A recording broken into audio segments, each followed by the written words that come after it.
This video covers this week's homework in pre-calculus, which is Monday, September 30th through October 4th, that's Friday. This week we're working on finding the zeros, vertical asymptotes, and horizontal asymptotes of a function, like on Monday night's homework, which is pictured here.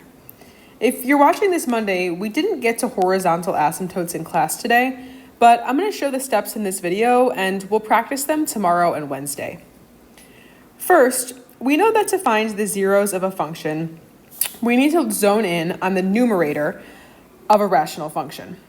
In this case, I can see that the two values that would make the numerator of my function equal to 0, so my zeros, are x is equal to -5 and x is equal to +2. The reason this is the case is that if x were equal to -5, -5 plus 5 would equal 0, and multiplied by 5 minus 2, or I should say -5 minus 2, you can imagine it here, we would end up with 0, because 0 times anything is 0. Now, those are the zeros of the function, and again, the zeros of the function simply rely on the numerator and finding the values that will make the numerator equal to 0. When I think about the vertical asymptotes of a function, I'll abbreviate that VA, I'm thinking about the same question for the denominator.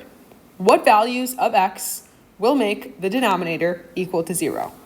In this case, I have two vertical asymptotes, x equals 1 and x equals -3. Remember, vertical asymptotes are lines that appear on the graph, and so we want to write them separately as x equals two different values. Horizontal asymptotes are a little bit different. To find horizontal asymptotes, which is a place in the graph, and I'm not necessarily drawing this function, I don't have it in front of me, I'm just drawing any rational function here. You can imagine it like this. We've talked a lot about vertical asymptotes. Vertical asymptotes look like this, right? It's a single x value, which is why we write it as s equals. A horizontal asymptote is the same idea, but horizontal. A line the function will never cross. And so when we do find a horizontal asymptote, it will always look like y equals something. It's a straight horizontal line on a graph. And to do so, we need to follow two steps. The first step is to determine the degree of the numerator and the denominator. I'm going to write num den for time. But in this case, I can see my function has a numerator of 1, 2, and a denominator of 1, 2. So both are 2. And then the second step is to compare them. We have three possible things that could happen. The first possible thing that could happen is that the numerator could be less than the denominator. That's option number 1 of kind of how this could go down. The second thing that could happen is the numerator could be equal to the denominator. And to be clear, I'm not talking about the value of the numerator or the denominator. I'm talking about the degree. So when I write n is less than d, I mean that the degree of the numerator is less than the degree of the denominator. And of course, the third option is that the degree of the denominator is greater than the degree of the numerator. So in this case, they both have a degree of 2, and we're right here. When the degree of the numerator is equal to the degree of the denominator, I need to use my leading coefficients. And in this case, my leading coefficient for both expressions, the numerator and the denominator, is simply 1, right? Because this is 1x and this is 1x. If we converted these to standard form, we would just have x squared. And so I end up with an asymptote of my coefficient on the numerator, which is 1, over the coefficient on the denominator, which is 1. So my asymptote is simply y equals 1. And that would be the asymptote of this function. So horizontal asymptote, y equals 1. Now you might be thinking, Ms. Kinez, what would happen in the other scenarios? Well, if the numerator were less than the denominator, the horizontal asymptote is automatically 0.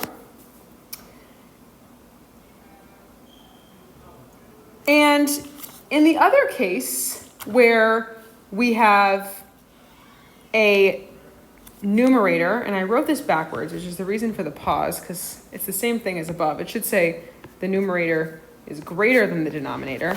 In this case, there would just be no horizontal asymptote.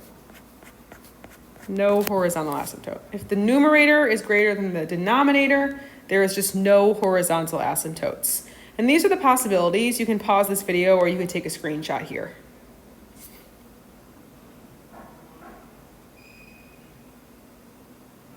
All right, let's look at another example. Remember that if we see something like question 2, where we've got an x squared value, we've got to factor that out. So I'm going to remove x minus 4. And so I can rewrite my function like so, x plus 2, x minus 5. And just like in the last question, I end up with 2 zeros. My zeros are up top. My zeros are x equals 0, because if this x was 0, the entire numerator would be 0, and 4. I end up with 2 vertical asymptotes, x equals negative 2, and x equals positive 5. And for my horizontal asymptotes, I'm going to follow the same exact steps. I'm going to do the degree. Now, in this case, the degree of the numerator is 2. It's right here. And the degree of the denominator is 1, 2. So once again, they have the same degree. And so when I go to compare, I end up with numerator equals denominator, which tells me that I need the coefficient, the leading number on both functions, or I shouldn't say both functions, on both the numerator and the denominator. And so I have a vertical asymptote again of 1 over 1, which is simply 1. And I just made another mistake. If you were in class today, you know Ms. Knez wasn't feeling her best today. I said the vertical asymptote. This is the horizontal asymptote. The horizontal asymptote is y equals 1. So those are the steps we're going to follow every single time. Let's look at a slightly more complex example. If we fast forward to Tuesday night's homework, and we look at example 4, n of x. I'll give you a second to get there. Example 4, n of x. N of x. I'm going to have to factor this expression, or at least the numerator of it. So I know I have 2x and x. This one's a little trickier than normal because the x is 2, so you might want to use the box method for factoring here. You know you end up with 2x squared, and we know we end up with negative 3. So we've got 2x, x, and we know we're going to get to negative 3. So changes our calculations for multiplying a little bit because I'm multiplying by a 2x right here. And so I need to think about 2x times something and x times something, giving me 2 terms here that I can add up to 1. And those terms also still need to multiply to 3. And I know I only have 2 options there, right? I have 1 and 3. So I'm just going to test out a 1 right here.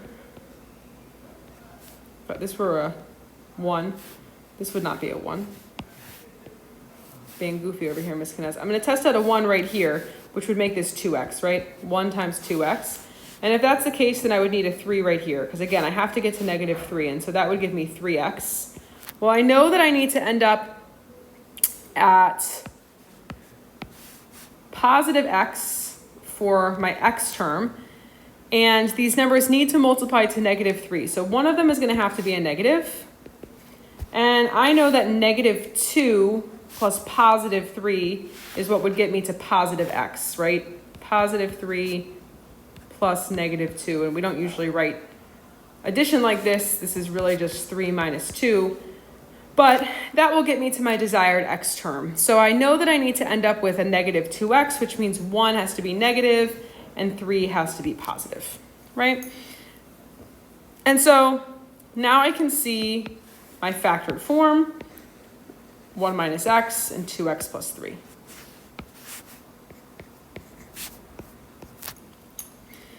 So once again, I've got 2 zeros.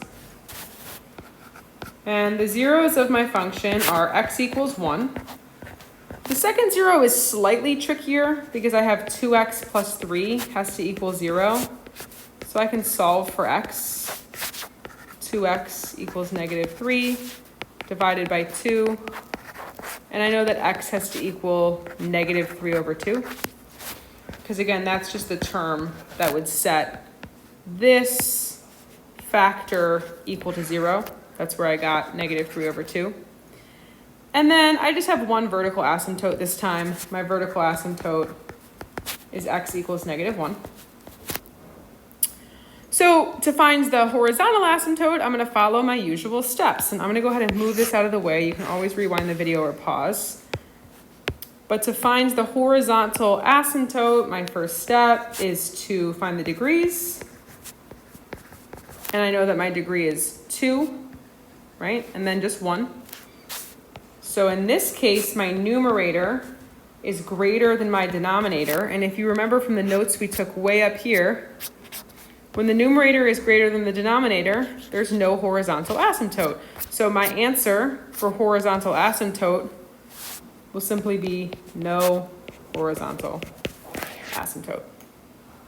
And that's how we find the horizontal asymptote when the numerator is greater than the denominator. These examples should help you get started, but if you need additional help, make sure that you are checking in with me before the homework is due on Friday.